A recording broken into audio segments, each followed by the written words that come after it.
Welcome back, my students, and today on Comic Class, we're going to be talking about Preacher the Comic Book series. Now, Preacher was a story that I finished about 2 days ago. I read all 66 issues, and I believe I read the bonus chapters as well. I read it in the volumes, basically, the 6 volumes that came out in 2011. And it was an amazing story, guys. So in this video, I'm not going to have tons of visuals. I'm mainly just going to be talking about my experience with this series, what I enjoyed about it, what I didn't enjoy about it, and why I think it's one of the greatest comic books that have ever been written. So the first thing I want to talk about is the characters. Now, the main character of the story is Jesse Custer, which is the titular preacher. Basically, he's the one the series is named after. Now, Jesse is an interesting character because he's a character that's very down to earth. He's a Texan. He loves John Wayne, which kind of manifests as this like guardian angel throughout the story, and it's never really explained if John Wayne is actually real to Jesse or if he's just a figment of his imagination that leaves at the end of the story because he doesn't need him anymore to face his fears and his troubles. But yeah, so we have Jesse. We also have Tulip, which is his girlfriend, who is a master at using guns that was taught by her father, who was, I believe, an army vet that talked about Nazis and stuff like that. We also have Cassidy, his best friend, the vampire. And he had a really interesting backstory with, him and his brother being in the English army during World War II, and how he became a vampire was interesting. His interactions with everybody was interesting, and the way he went out at the very end of the story was just amazing. But we'll get to that later on in the video. So our 3 main characters are fantastic, and they really drive the story forward, and they made the story interesting the entire run through. Now, we also have different side characters during each of the story arcs. We have the Saint of Killers, which is kind of like a mercenary that cannot be killed. He's pretty much immortal, can take out pretty much anything on the living world with his guns, his twin guns.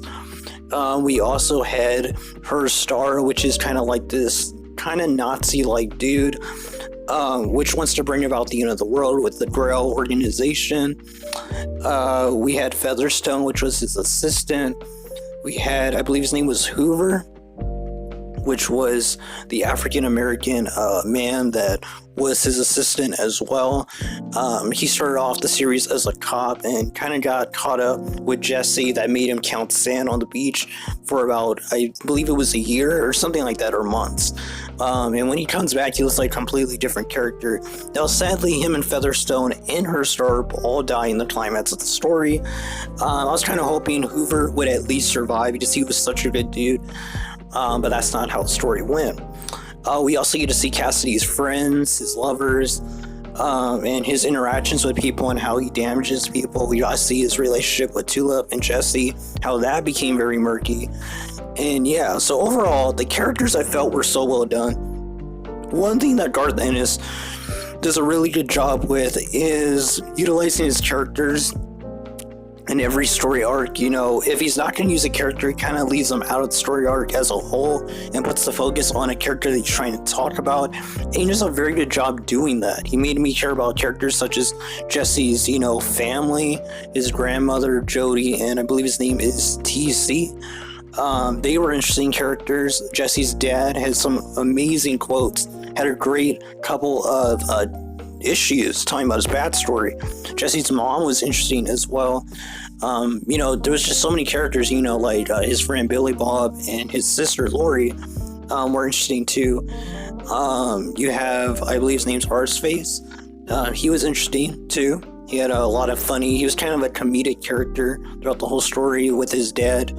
I believe his name was, what was his name? Sheriff Toole or something like that. I forgot what his name is. His dad was the sheriff, and he was killed in the first arc of the story. So he wasn't that big of a character. We did get to see more of what he was like in a previous time. Later on, when we learned about Arseface's backstory, I kind of thought he would have been a villain, but he turned out to be a really cool comedic character. I'm glad they went that direction with him because you couldn't really take him that seriously. As a comedic character, he really had a great deal of good stories in this. And it was cool to see his character flesh out and find a happy ending at the end, kind of getting away from the Rockstar life and settling down with Lori, getting a job at the meat factory, or I believe it was like the fertilization plant, I think. Yeah. And, real quick, before we jump into the other aspects of the story, let's talk about the villains, because they are characters too. Now, Preacher is a story that all of its villains really hit the mark. There wasn't one arc in the story that I felt like the villain didn't really make an impact, and that's very impressive considering this goes on for 66 issues, and these issues are not small. They have a lot of material, a lot of dialogue, a lot of story in them. So it's interesting that some of these characters came only for one arc, but they made such an impact, such as, I believe his name was Eisenstein. We had him. We had Humperdoo with the Pope as well. I forgot what the Pope's name was, but he was a really interesting character. I think that's probably one of, if not the best story arc in the whole story, with him, her star, Jesse, and learning more about Genesis and the history of how that was created. Another good set of villains was, again, Jesse's family. That arc really took off the series, took it to a new level. Before we learned about her star and the rest of those characters, we got to see Jesse's family, his grandmother. Jody is just a really intimidating villain. He pretty much killed Tulip, and then Tulip was brought back by God in the story. So that was cool too. Like I said, every villain pretty much hit their mark. At the very end of the story, Cassidy becomes a sort of like mock villain. He's not really a villain. Her star pretty much is the final villain of the story, which I was glad that that's what happened. I was kind of scared that Eisenstein was going to take over her star's plan and kind of become the final villain, so I'm glad that didn't pan out, and her star was able to take him out as well as his bodyguard. Now that was a pretty funny scene, seeing the bodyguards, his bodyguard, single bodyguard, just murking all these dudes that were trying to assassinate Eisenstein whenever her star was hiring them. That was a really funny scene in the story. And yeah, overall the villains, very great. If I had to rank my top, comic book villains, I think Jody would be up there. Him and her star are very great villains. They have a lot of depth to them, especially when you go into their backstory, such as Jody's backstory with that girl named Tommy, and I believe I forgot what the dude's name was when they were in the forest. That's a good side story / backstory. And also learning about the Pope, learning about her star in the Grail was fantastic as well. The Saint of Killers is up there too, but I'm not sure if I would put him in my top 20 comic book villains, considering I don't think I've read enough to really make that list yet. But I don't think the Saint of Killers would be on that list. He is a fantastic character, as is all the characters in Preacher. Garth Ennis is just a very fantastic writer. Now, Steve Dillon, let's talk about him real fast. Let's go into the next topic, which is the artwork. The artwork of Preacher is very crude, but I feel like it fits the style of the world that Garth Ennis had created. It's very grim, it's very dark, but at the same time it has these very funny moments. And I feel like the art really reflects that. It gets you into this very grim world and this quest that Jesse is on. And I feel like Steve Dillon just did a really good job. He was a great mix with Garth Ennis. I think Garth Ennis fit the right dude in choosing Steve Dillon to do the artwork. And yeah, I'm not sure who the colorist was, but the colorist did a fantastic job as well. Everybody had good color palettes, and they just really pop on the page. Now, going off of that, let's talk about the finale. Now, I read Preacher in the span of, I took a lot of breaks, but if we're putting it all together, it took me about 2 weeks to finish Preacher's whole story. And, I was expecting a lot of things from the finale. I enjoyed the finale, I'll say that right now, but I did not understand the ending as much as I wanted to. And I'm hoping that, either people watching this video can leave a comment down below on what the ending meant to you. But it was very confusing for me not knowing if Cassidy was truly alive. What was the deal he made with God at the very end of the story? And just, what happened? Just, Jesse was supposed to meet with God. That was the whole point of the quest. But he didn't do it in the story. The story ends with him and Tulip going to somewhere guessing maybe back to Texas or some other state in the United States. And Cassidy somewhat seems to be back alive after sacrificing himself after his fight with Jesse. And yeah, it was just very confusing. You know, Saint Killers apparently killed God in the story. I have no idea what that's supposed to mean, and I don't know. It was just a very weird ending. I did enjoy it. I just thought it was very confusing. I wish it would have been more linear of an ending. But if you have any idea what the ending meant and all those events mean, leave a comment down below and let me know. Because that's something I really didn't get. All the other stuff in the story was pretty good, pretty linear, but that ending was just very confusing. But going into the ending, you know, I enjoyed the final fight. Her killing Featherstone and Hoover was so, like, heartbreaking. You know, because they really care for each other. At least Hoover cared for Featherstone. And he had a lot of development as a character trying to shoot Herstar, you know? But Herstar basically killed him as well as Featherstone. And Featherstone too showed development by trying to kill Herstar as well, kind of breaking off of just always loving him unconditionally and kind of seeing him for what he was, a person that threw away all of his plans for revenge against Jesse. And yeah, you know, Herstar gets killed by Tula, gets shot through the head. I thought it was a little cheesy how apparently he still was able to say words after his entire skull was blown open. I thought that was kind of dumb. But other than that, the ending was fantastic, you know, with Jesse and Cassidy having their final fight. I think he did a good job. One thing I wish is that Cassidy would have fought back a lot more. I think they put, you know, it was shown throughout the story, you know, there was a lot of bar fights with Jesse and Cassidy working together that showed that Cassidy knew how to fight. So I feel like it was a little bit of a cop-out how Cassidy and Jesse, they were fighting. Jesse was constantly saying that Cassidy didn't know how to fight when it was already shown multiple times through the story that Cassidy did know how to fight, because he fought multiple people during their bar fights. And we did see that Jesse broke his hand, basically, kind of grabbing one of Cassidy's punches before their final fight. So I think it was a little bit of a cop-out. They did that just for story reasons. But, you know, Cassidy did get one hit on Jesse and pretty much messed him up. But I feel like that went way too long with no hits from Cassidy. So I do believe that Cassidy was holding back. He didn't want to fight Jesse. But it's just so hard because Jesse used his ability called the Word and basically told him to fight like hell when it was time to fight. So it's like, there's a lot of iffy stuff with that whole dynamic, because they did have a bar fight right after Jesse said that. So you could assume that maybe that's when the effect kicked in, and that's why Cassidy was able to hold back against Jesse. I might make a video just talking about that fight by itself, because there's a lot to talk about in terms of Jesse versus Cassidy at the very end. But it was cool to see them finally forgive each other, you know? Cassidy pretty much admitted that it was wrong what he did, and Jesse basically was shown that, yeah, you know, everyone should get a second chance. But Jesse didn't, you know, offer him that second chance till it was too late. And I really enjoyed that, and I like that, you know, Jesse does feel regret for what happened with Cassidy. I don't really care, you know, for Tula on what she thought about Cassidy, because I think that Tula was just as much in the wrong as Cassidy for being with him after Jesse supposedly died. So, you know, I kind of dislike that portion of Tula, of how she acted towards Cassidy, because I think they were both in the wrong in that situation. But of course, Cassidy was in the wrong as well, and I'm glad that he admitted that during the end.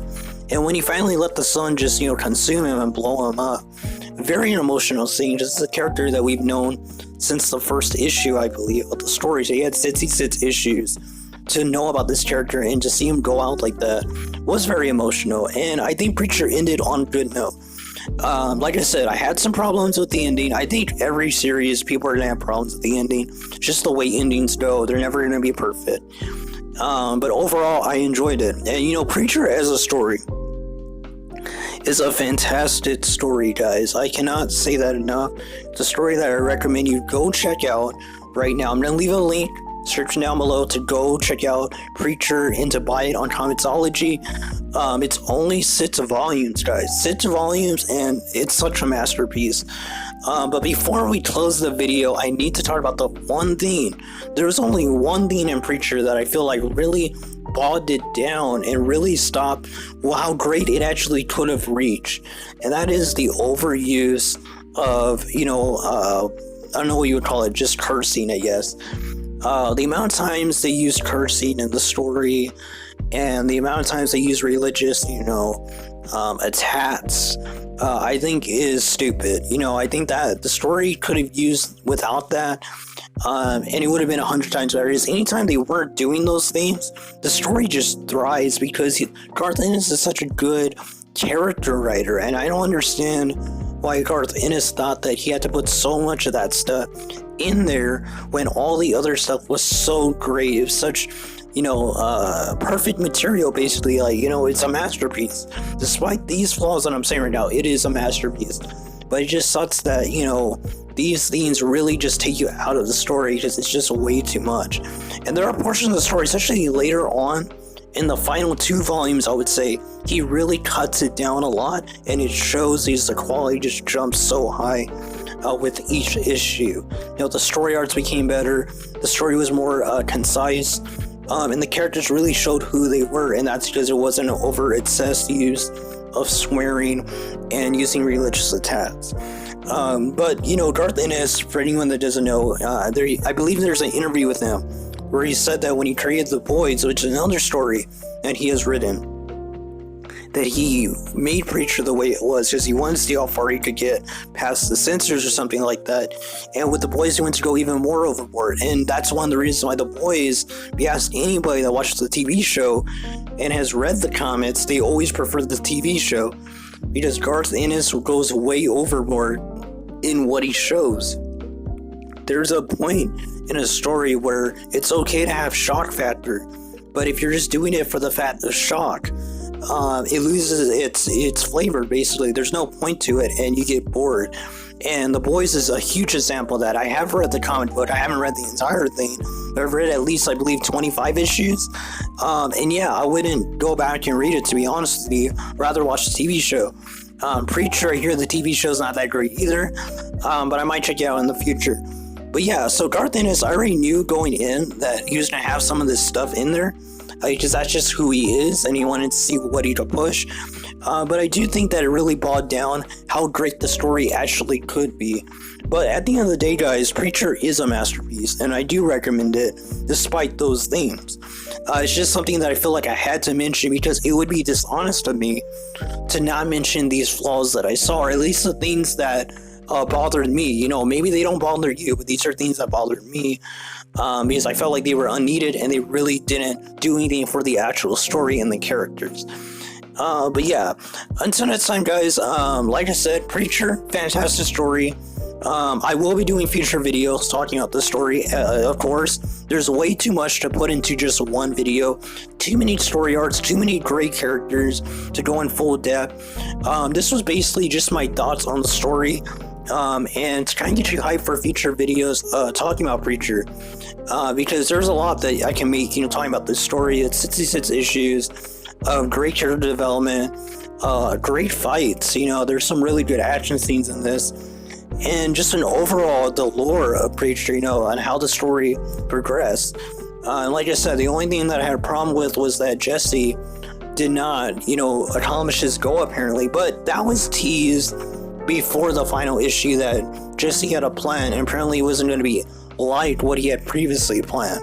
So it wasn't like it came out of nowhere, but it did feel a little unsatisfying to me because we had went almost the entire story with this idea of what the ending was supposed to be. And I think Garth Ennis just realized that that ending wouldn't make a lot of sense because we are talking about, their version of God. So, I get it why he changed it. But it just felt like, I wish he could have done it in the halfway point instead of like the final 10 issues of the story, because it really does feel like, it's not what I was expecting. But yeah, like I said, guys, if you're a fan of comic books, be sure to subscribe and leave a like on this video, guys. If you want to see some videos talking about the characters, or for me to review certain story arcs, give my thoughts on of the Preacher story, Leave a comment down below. Let me know which one y'all would want to see me talk about, which arc or which character. There's a lot to talk about with this story. But until next time, guys, God bless you. Stay super and get ready for the next video to learn.